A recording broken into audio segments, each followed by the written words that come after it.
Creepers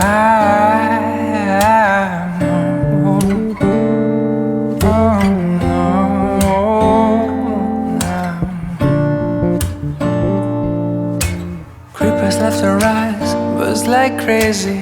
Everybody's trying to stem my lady. Spiders in the mirror and things can't be right. Back to the scene of a Friday night, to a blessed collision still frozen tight. Spear drinkers, Cupid and the sound of her first chime. And why did you argue? We're dreaming of those eyes, the best part of my life. And when we make love, babe, don't make a sound, the clock won't turn around. Ooh, you turn around, 2,000 little fires. And ooh, your circle is spreading.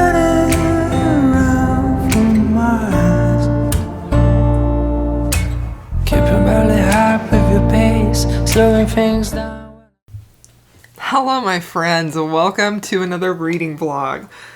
So this time I'm actually doing a themed reading vlog, and that is because it's a funny story. So I'm friends with Jessen from Jessen Reads Romance, and she is part of the Smart Women Read Romance podcast, and she asked me to recommend a book for her July TBR, and I was like, oh, that's a fun idea. And so I did, and then it got me thinking, I've never had Jessen specifically recommend a book to me before. So I asked her if she would do the same for me or several, and so she did. She came up with a list of books that she recommended to me to read, and so I have picked some that I'm going to include in this video. So I have actually already read one book, so I'm going to talk about that one, and I started the second book. So she chose for me, let's see if I can find her notes. The interesting thing is about Jessen and this, the books she's picked for me, is I was talking to her the other day and she said, so some of these books I think you're gonna love, and some of them I just want to see what you think about it, so I feel like she kind of played a little game with me, and some of these are going to be books that I like probably, and some she's tricking me with, so we'll see. So this is fun. I'm excited. I'm very excited about reading these. I'm having a good time with this. So the first book that I read, that I picked, was Blue-Eyed Devil by Lisa Kleypas. This is Lisa Kleypas' contemporary romance. This is book 2 in the Travis family series. This book is about Haven Travis, who is an heiress. It's set in Texas. It's very much, has a very southern feel, manly man, old country type of romance, which I really liked that vibe to it. And our hero is Hardy Kate. Hardy is a self-made man, and he is a very wealthy man now too, but he is actually enemies with the Travis family. So this book started off with a bang, and we entered the book with Haven at, I think it's a wedding reception of her brother, who is in the couple from the first book. I'm assuming, I haven't read that book yet. And Haven is there at the reception, and she is going to her family's wine cellar where she believes her fiancé is. Now, Haven is engaged to a man that her family, specifically her father, does not approve of and does not want her to marry at all. They don't want her to marry this guy. It's not our hero. This is a different guy. So Haven is engaged to a man named Nick, which her mother has passed away, her dad doesn't approve of at all, doesn't want her to marry. So Haven goes to the wine cellar, and she believes it is her fiancé, Nick, and she sort of just, comes up and starts, kissing on this guy, making the moves on him because she believes it's her fiancé, and he, tries to stop her initially, And then when she's so enthusiastic about it, like, he very quickly is like, I'll just go with it, And so they have this very hot makeout session in the wine cellar before she realizes who he is. And she at first realizes that it's not her fiance. She doesn't realize that it's Hardy Kate, and she's just like, whoa, let's not do this. And the thing that was so great about this scene is that because of the blurb on the book, that this marriage that she's going to have with the man she's engaged to, it's going to fail. That's a plot point. It's on the blurb on the back. She is married, and this book does come with, I would say, some pretty heavy content warnings for domestic abuse and assault and sexual trauma. But, so that her marriage is going to end because when 2 years pass after her divorce, she ends up meeting Hardy again. But this night, when they have this first kiss and makeout session and things get really hot and heavy, like, you can just feel the chemistry between them is just so palpable. It's just such a powerful, it's so powerfully described, that you just immediately know these two are meant to be together. So after she figures out that it's not her fiance, she feels really embarrassed about it, and then she finds out that it's Hardy Kate, and he's an enemy of her family, and so she decides to just try and push that out of her memory and just never ever think of it, even though she was more excited in that moment than she ever was with the man she's engaged to. So she kind of forgets him, goes on with her life, marries this man, and very quickly their marriage turns abusive. And it starts out small, and it's honestly pretty difficult to read, but I was also so engrossed in the story. It's pretty hard to read just how her husband treats her and how he is abusive. And at first it starts out small with just like comments that he makes about her appearance or things that they're doing. And there's even like an argument, like one of the first signs that they have that this is an extremely abusive relationship is when she launders his clothes, his dress shirts, and she does it wrong. And he kind of flips out on her, like it feels like it could be very close to home for a lot of women. I feel like this is probably a scenario that happens in far too many women's relationships, whether they're married or not. The abuse ends up just escalating and escalating over time to a point where one night her husband, Nick, sexually assaults her and violently beats her. So she runs out of the house and ends up getting away and gets a divorce. So that's very much the traumatic opening story that Hardy will be dealing with. Not Hardy. Haven will be dealing with the entire rest of the book. Once she is free of that marriage, she ends up running into Hardy again, Hardy Kate, and it is very clear that he wants her, and he wants her physically, and he wants her more than that. Like, Hardy is a wonderful hero. He is extremely protective. He is just, I would say he's a cowboy, manly man, just a honestly completely rugged and fantastic hero. Like, I loved him. I think he is a wonderful, classic, but contemporary Lisa Kleypas hero, and I really, really liked him.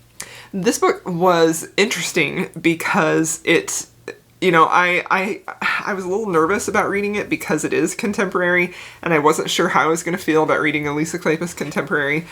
And this book, I think, was written or published in 2007 or 2008, and so it has that early 2000s vibe of contemporary romance books. Like, it's very fast-paced. It's very much focused a little bit more on the heroine's journey and her personal struggles that she's trying to overcome, and it has a little bit of an edge of danger and threat that her ex-husband, like sort of not a romantic suspense, but just like that threat looming over it.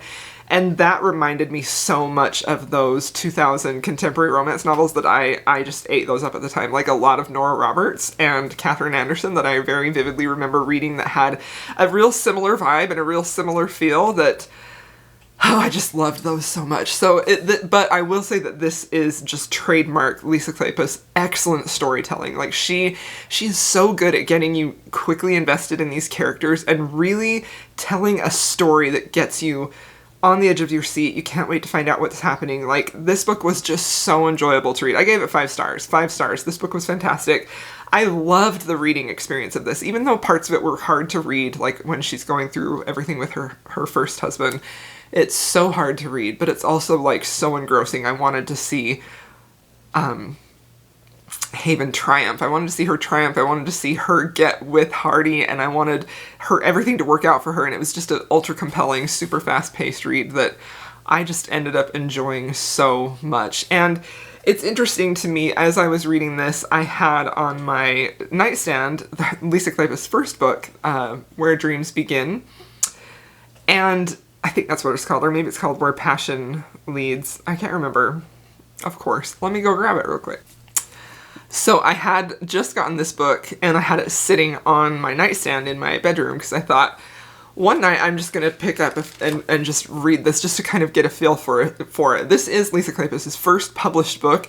She wrote this when she was 22, brand new, graduated from college, and so young, had very little, life experience, and she just wrote this book, and it was just wildly successful at the time, I think, and that is what set her off on her career. So I picked this up yesterday, just to read a few pages, and it was really interesting to me to see just how much her talent has grown. Like, I feel like this is something that I'm always interested in. I love finding an author, reading their new books, and just being, like, completely wowed and just amazed and like, wow, what a talent, And it's so interesting for me to take that and then go read their first book.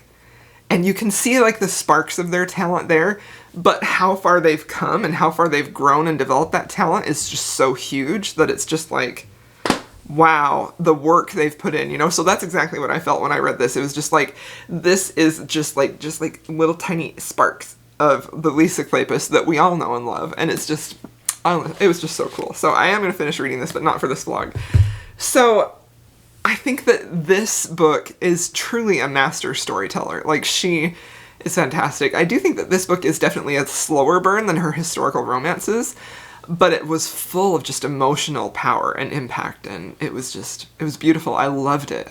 5 stars. It was fantastic. So the first book I read that Jessen picked for me was a winner. Also, something else I wanted to say that I thought was really interesting is that I feel like Lisa Kleypas tackles sort of this theme in all of her books, in her historicals, of, like, a very traditional time period, but just teeny tiny glimpses of the people in that time who are, have more of, like, a progressive mindset, and who are trying to very gradually and very slowly put that into place in their lives. Like, I'm thinking specifically, I'm also reading, but I'm not going to talk about it in this vlog, but I'm also reading It Happened One Autumn, her Wallflower series, and that book is about Lillian and Marcus.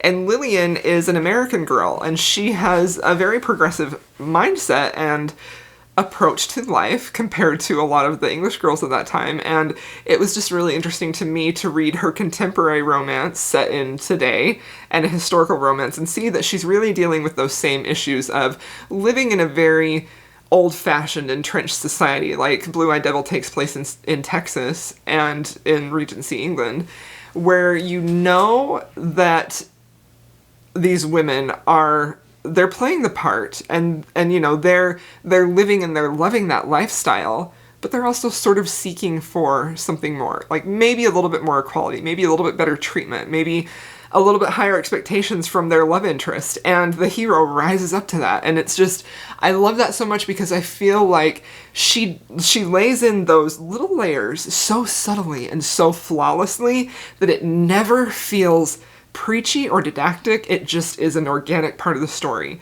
and I just love that about Lisa Kleypas so much. So if you haven't noticed in the last few of my videos, the more of her books that I read, the more she is very solidly cemented as my very favorite historical romance author, and I do not say that with any regrets. She's fantastic. I completely lose myself in her books, and I love them so much. So, okay, I'll stop talking about Blue-Eyed Devil because I talked about that for a very long time, but the first book Jessen picked for me was a huge winner, a huge success, 5 stars. I immediately bought the hardcover when I was, like, only a third of the way into it, because I was like, I have to own this book. I have to own this in my hands. I want to be able to reread it and just enjoy it. So Jessen picked that book for me, and the notes she gave me a whole list. Says contemporary romance, triggers for marital abuse, ultra protective hero. This man, he is not going to, you know, like, he is so protective, and I just loved it. I just ate this book up. It was fantastic. I loved it. Loved it. So, after that book, I decided the next book I wanted to read that Jessen picked for me is The Marriage Effect by Carla Sorensen. Okay, so the notes she left for me is brother acting as a single dad to 4 younger sisters, modern day marriage of convenience. So I picked this one up, honestly, mostly because I thought it would be a little more lighthearted, because Blue-Eyed Devil is very serious, and it's very serious and a little bit traumatic to read, to watch her go through all that. Cosmo! He just keeps coming over here to say hi. And it was very good, but it was just heavy, and I wanted something that was hopefully a little bit lighter, and I feel like this one was probably one of the lighter ones on here.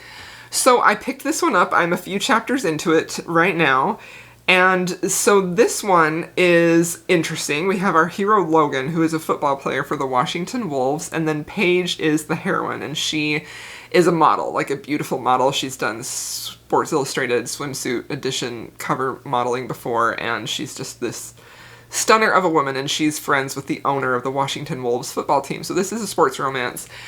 And she ends up finding out that her grandmother has passed away.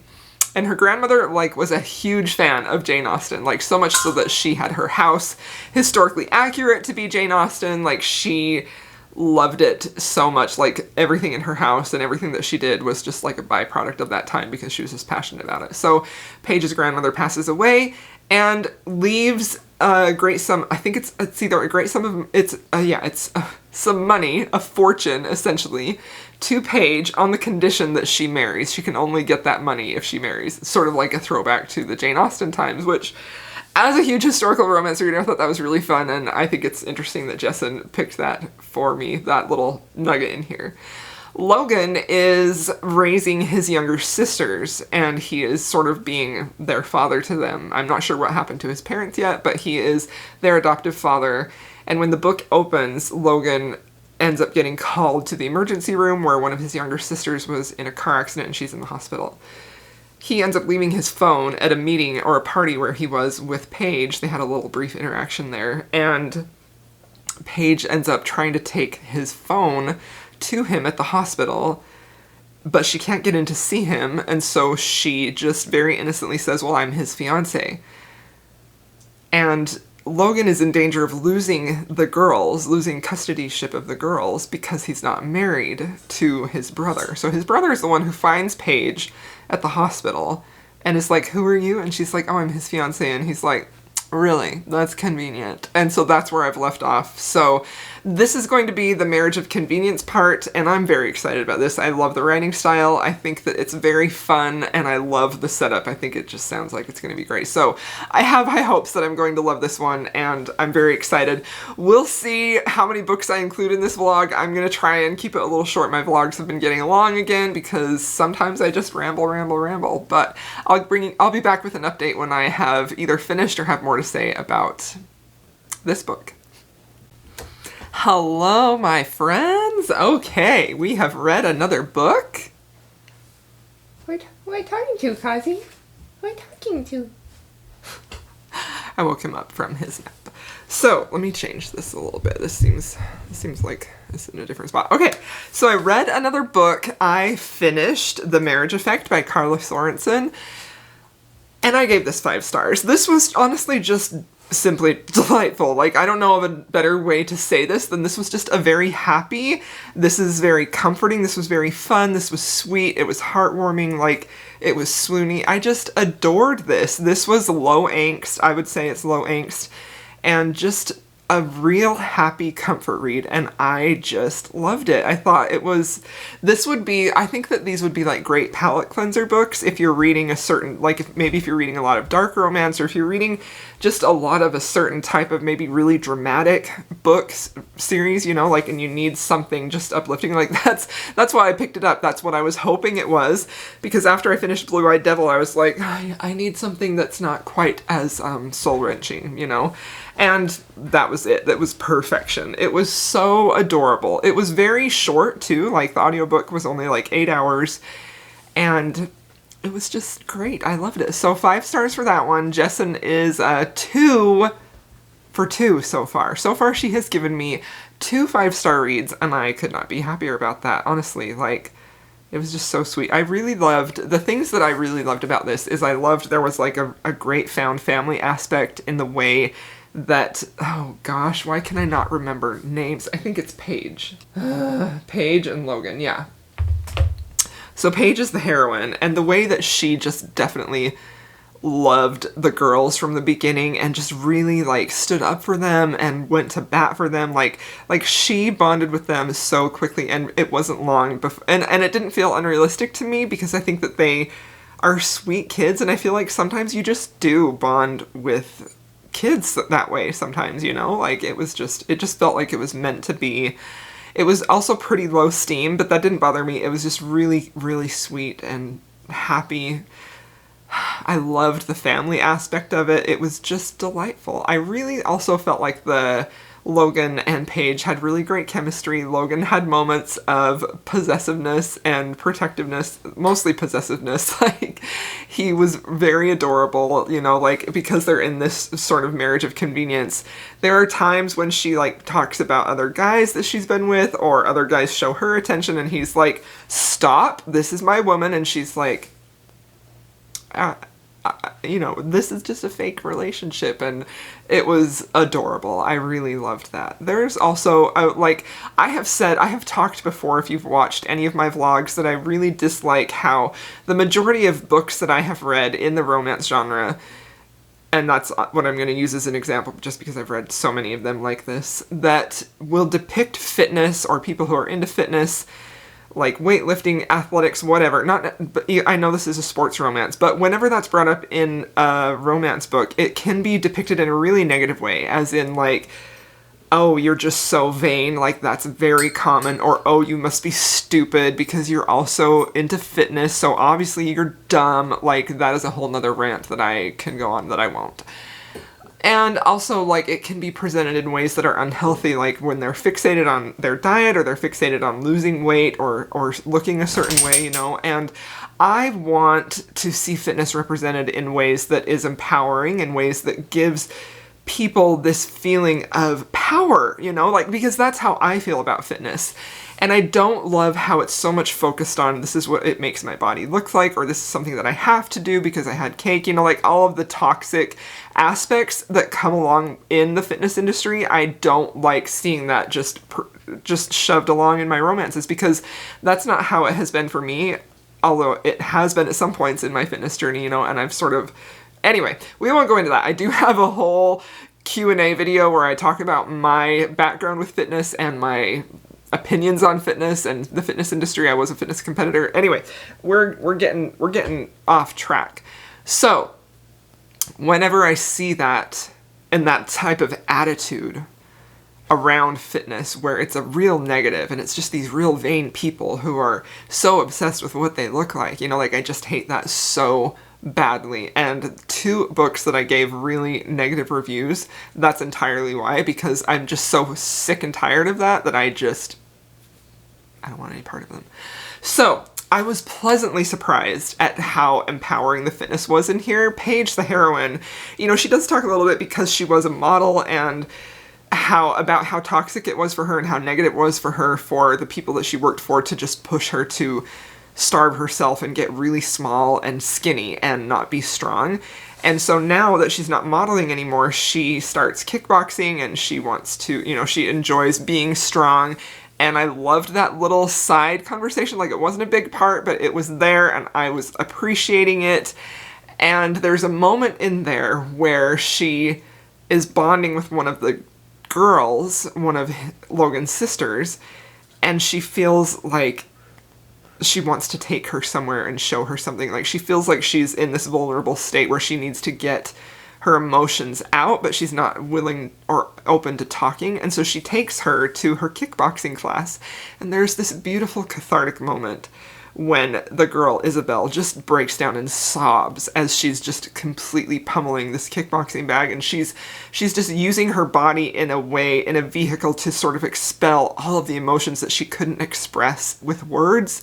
And it was so beautiful and just so powerful, and I just loved that moment so much, because I have done that with fitness countless times where I haven't felt like I could talk about or I could put into words how I was feeling, and just the act of physical activity was so cathartic for me that tears just, I couldn't stop it, and I felt so much better after, you know.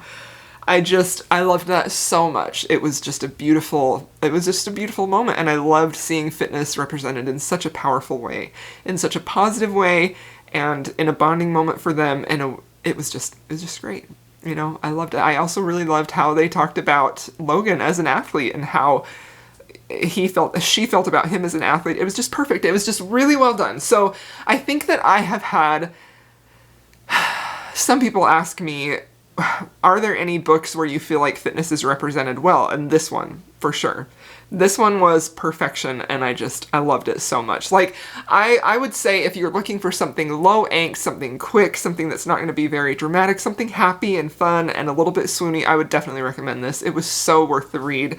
You know, it's not anything that's going to be like, you know, be mind-blowing, but it was just beautifully comforting and just lovely, and I adored it. So thank you for that, Jessen. And, you know, I have actually had a lot of conversations with Jessen about how I feel about fitness, and so I kind of wonder if she suggested this book for that reason for me, because it was lovely and beautiful, and I'm so happy that I found that. It was just perfect. So, these clips are getting so long, I'm sorry. I'm also always in the same spot, because nobody else is in here, so I can talk to you freely. My family's all throughout the house. Kazi's here, but he doesn't care, huh? He doesn't care. No. Hi. So, after I finished that book, I was conflicted about what else to pick up, because I definitely want to try. There are two that I for sure want to try and include in this video, and one is Torn by Carrie Ann Cole, and the other one is Lord of Scoundrels. I'm tempted to just do a I don't know. I feel like at this point my reading vlogs are not multiple clips for one book. It's just one clip once I finish a book. I don't know. That's how I'm filming them right now. So hopefully that works for you. But I hope to finish those two and put them in this vlog. And that's the hope. That's the plan. So I decided to go with Torn because I was vibing with the contemporary romance, and so I started this. I'm only an hour into it. This is pretty taboo for me. I don't know. I mean, everyone has their scale, but there's a 15-year age gap. And the hero is her dad's best friend, and he was there when she was born. He was there growing up with her. He lived with them at some point while she was growing up. And now, where I'm at in the book, she is 17 and he is 32. And I don't know how I feel about that. I don't know how I feel about that, honestly. Like, the parent in me is like, oh, heck no, right? But the romance reader of me is like, I'm intrigued, you know? And because I have kids that age, my son will be 17 this year, and I don't feel that removed from 32, to be quite honest. I'm 40. I don't know how I'm gonna feel about this. I don't know. That's all I have to tell you about it right now, is I am equal parts very intrigued and equal parts, oh heck no. So I don't know. That's where I'm at right now. Okay, I'm making dinner. I gotta go finish so my food doesn't burn, and then I'll update y'all at some point. We will see how I feel about this.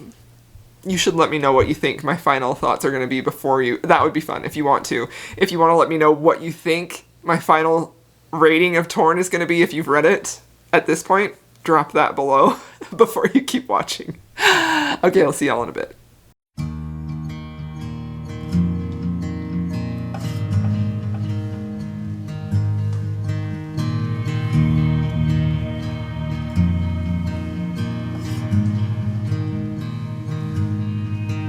Oh, fear not the cold,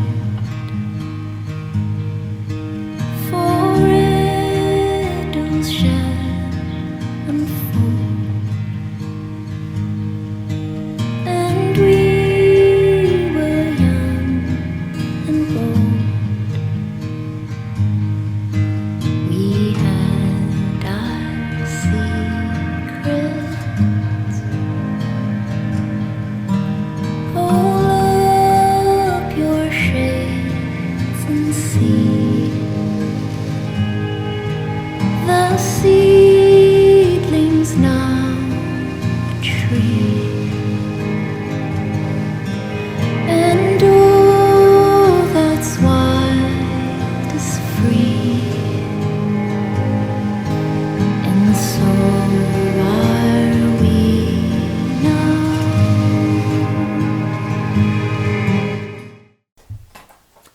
Good morning, my friends. Hello. Okay. I have an update for you. I have not finished Torn yet by Carrie Ann Cole. I have, however, some thoughts. I am 60% of the way through-ish, 60-ish%. And I definitely was skeptical of how I would feel about this book. I definitely was skeptical about how I would feel about their romance. Like, I really wondered, is it going to feel realistic? Is it going to feel like a 17-year-old and a 32-year-old? Well, she's 18 now. An 18-year-old and a 32-year-old. Is it going to feel like they could actually have a relationship, that they could actually be in love when there's so much life experience separating them? So my biggest worry with this book was that it was going to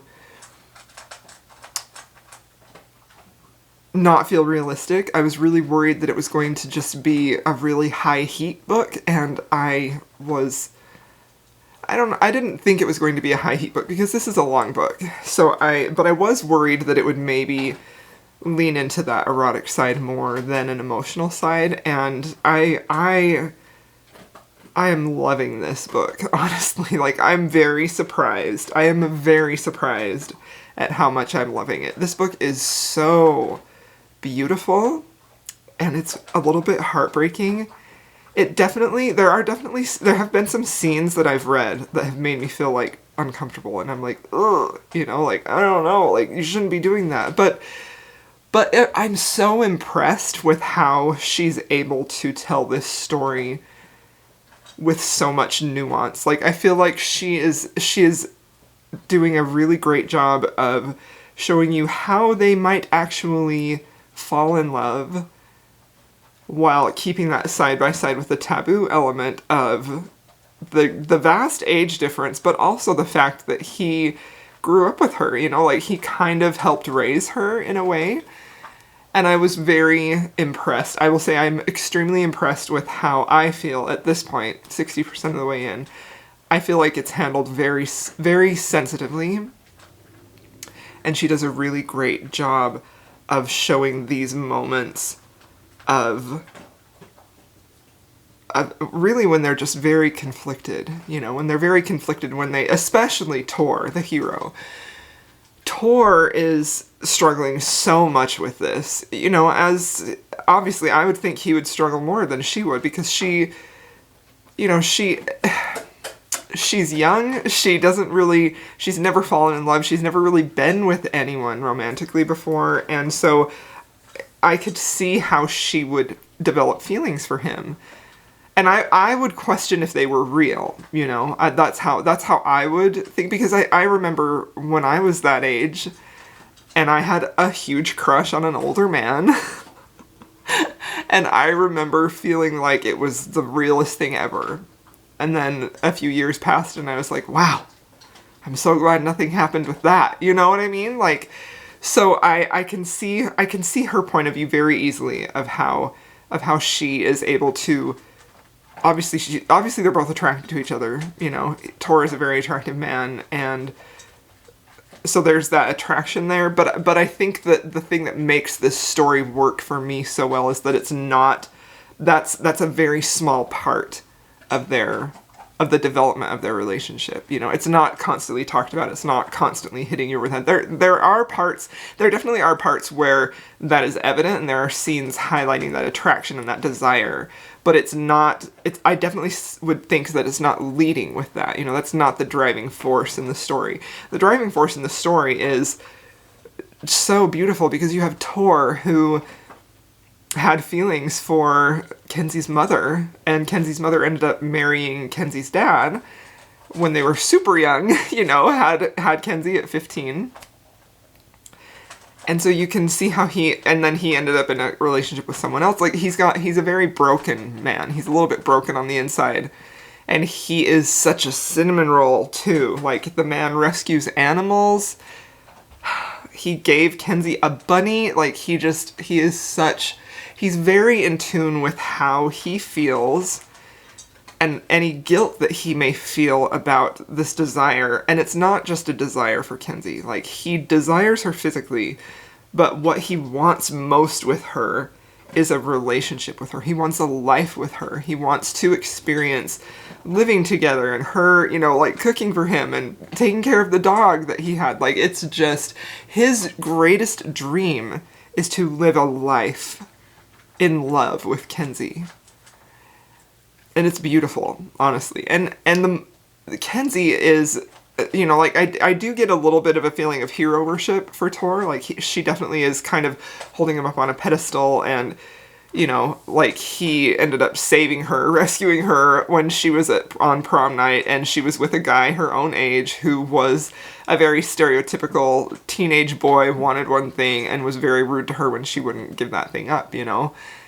And Tor comes in and saves her and takes her home, and that, to me, that was the moment when she started to realize that she had feelings for him that were different than family love, you know? And I think, of course, that moment is going to be when she starts to have feelings for Tor. This man who treats her with respect, who comes in and saves her, and is big, beautiful, handsome, manly man, not a little boy, who was so harsh and rude and awful with her. She sees him and she wants that, you know? I'm very impressed with this book. I think that it is very beautifully written, and I hope it keeps up. Like, I at 60% in, the emotions I'm feeling while I'm reading this book are just, like, building, and I'm getting so invested in this story, and I want them to be together so bad, but they have so many roadblocks in their way, and I'm so worried about the fallout of what's gonna happen. But I went ahead and bought the paperback, which was not cheap. It was like a $20 paperback, but I had to have it. So that's 2 books, Jessen. That's 2 books that I have bought physical copies of because I've needed them. This is very compelling. This is an utterly compelling and addictive read. Like, there's another thing that I am finding really compelling about this too, and I feel like it's handled with a lot of care. There are certain scenes that are flashbacks to when Kenzie was young, and they're almost always from Tor's point of view, the hero. But and so there are these little flashbacks of when she was younger, and he was raising her when her dad was gone. It sounds like her dad was gone a lot. Tor really took over taking care of her a lot. And then it's contrasted instantly with today, and how he sees her. And the leftover, like, it's not clear if he's actually reminiscing in that moment or if it's just to give the reader context, but it does a great job of providing that turmoil that he is feeling. And it also reminds the viewer of how taboo this is.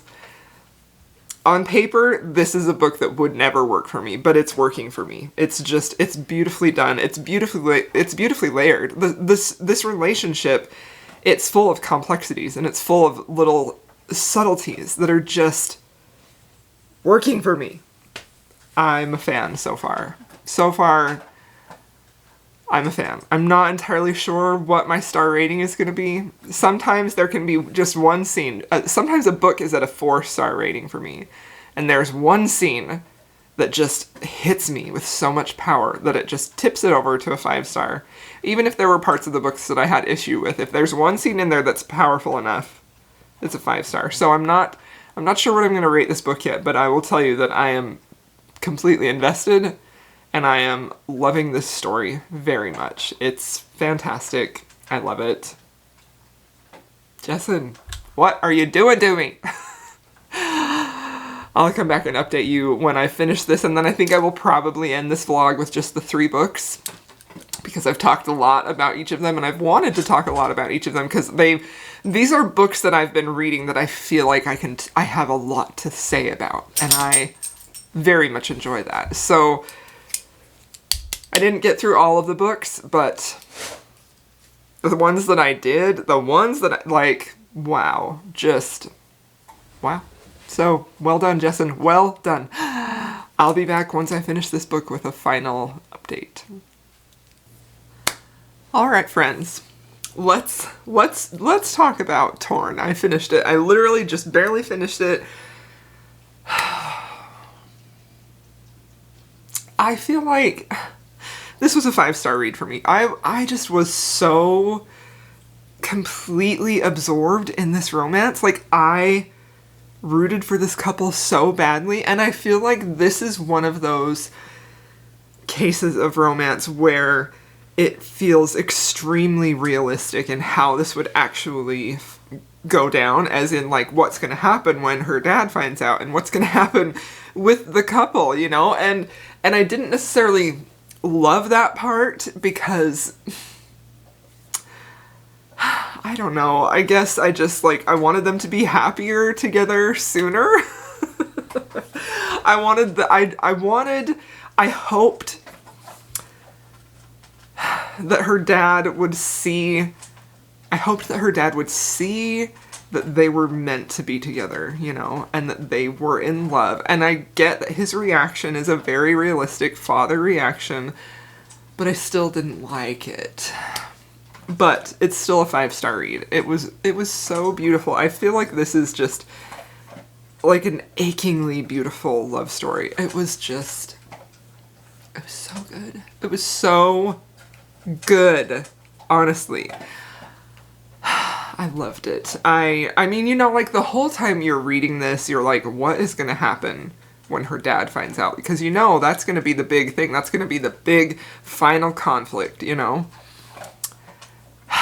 And it happens exactly like I thought it would, you know? And so I do feel like if he had been more okay with it, it probably wouldn't have been satisfying to me at all, because that's the thing that I really love about this book, is that every detail of this relationship feels like it is just executed perfectly in the way that it feels like this is how something like this could actually happen. And it's just beautiful and lovely. This hero is fantastic. I mean, but I also really liked Kenzie too.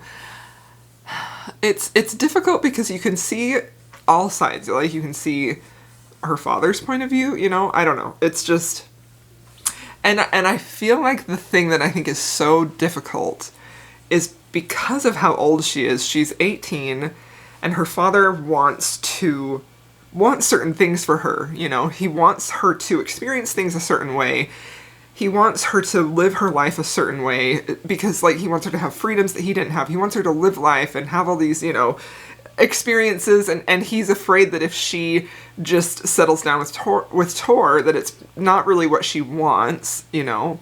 Like, I don't know. So I can sympathize with that, because I think that's one of the hardest things in being a parent, is when your child is no longer your child and they're making adult decisions, but they're not quite they're legally an adult, but their brain isn't quite an adult, you know? So I definitely could relate with him on that part. But overall, like, I was just so completely convinced of Tor's love for her and Kenzie's love for him. It was just a beautiful story. It was, I feel like it was just done to perfection. Hi, yo.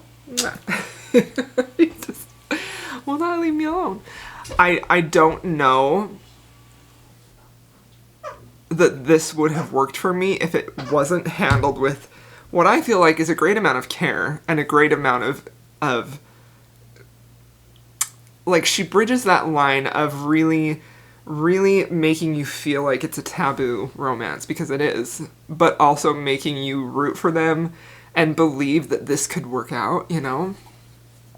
It was just so beautifully well done. It was honestly completely engrossing. Like, I have had the best reading week. I came off a couple reads that were kind of disappointing right before I started Blue-Eyed Devil, before I started this vlog, and I was kind of bummed about that, and I have just had the best reading week since I picked up Jessen's books. Like, what am I going to do when I run out of books, Jessen? What am I going to do when I run out of the books you recommended for me? I don't know.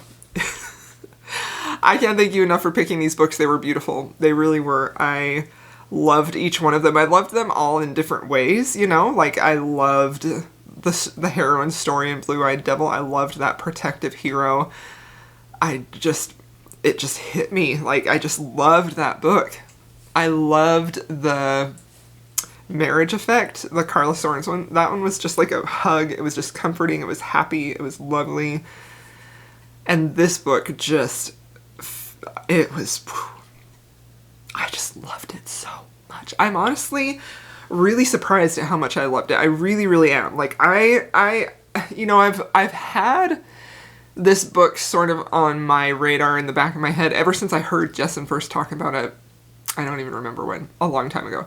Like last year, maybe.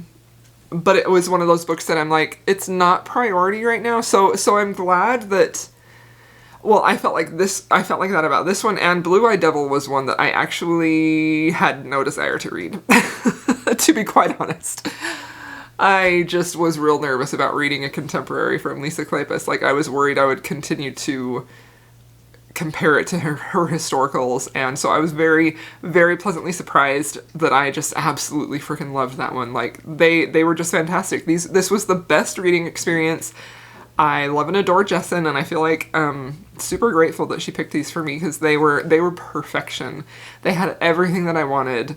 Just the most satisfying reading experience, and I just loved it. It was fantastic. So yeah, I do feel like, you know, and the thing that sort of prompts the final, the thing that ignites the final explosive act in the end, when everything sort of unravels, is really basically Kenzie. You know, she gets jealous, she finds out that Tor had a crush on her mom, and she sort of overreacts. And if she had been an older heroine, I would have been upset with her for overreacting. But because she's 18, I feel like it's understandable. You know, this is your first love. Her reaction was understandable. So I'm honestly a little blown away at just how this was able to capture what felt like a very realistic reaction and scenario to a very unlikely love story. It just, you know, I feel like it can sometimes be difficult to fully enjoy a romance if it feels too realistic, you know? That's part of the allure of romance novels, is that there's this fantasy aspect that everything is going to end up perfectly, and there's this happily ever after, you know? Like, there are happily ever afters in life. I fervently believe that. But this specific story, if it was something that we heard about in real life, you know, we would expect a very ugly ending, or we would expect a very ugly motivation for Tor and his feelings towards Kenzie. Like, that's, I feel like, how we're trained, and I feel like if this had been a literary fiction book, it would have really dove into those uglier aspects. But I feel like what makes this such a beautiful story is that it shows the realisticness of it, how it might happen, things they might struggle with, how difficult it might be, internal struggles as well on both, mostly Tor. But it balances that so well with such a richly beautiful and hopeful romance that you just know that these two are meant to be together, you know? I just feel like this again feels very much like a book with a soulmate type of love, which is my favorite thing ever. It's my favorite thing. And Jessen is really good at finding those books because she is the reason that I read the Grip trilogy, and she is the reason that I became obsessed with Kennedy Ryan, because the way she talked about their soulmate level love, I was like, I need to experience that. So I love that is exactly what I felt was happening here, and it was just so good. Okay, I've talked a lot. Not very many clips this week, but a lot of talking, so hope you enjoyed. Yeah, this was, I feel just euphoric because of how much I loved these books. It just was so wonderful. I can't stop talking about it. But anyway, hope you enjoyed watching this video with me. I do fully intend to get to more Jessen's books, and I'm not sure when that vlog will be up, but I had to cut this vlog at 3 books because I just talked so dang much. So thanks so much for watching this, and I will have Jessen linked below. I'm sure you know who she is, but if you don't, make sure you go follow her. And I'll see you all in my next video. If you want to show me any kind of support, you are welcome to leave a doggo emoji for my Kazi. Kazi, come here. You want to say goodbye? Come here. Come here. So thanks so much for watching, my friends. We'll see you in our next video. Huh, Kazi?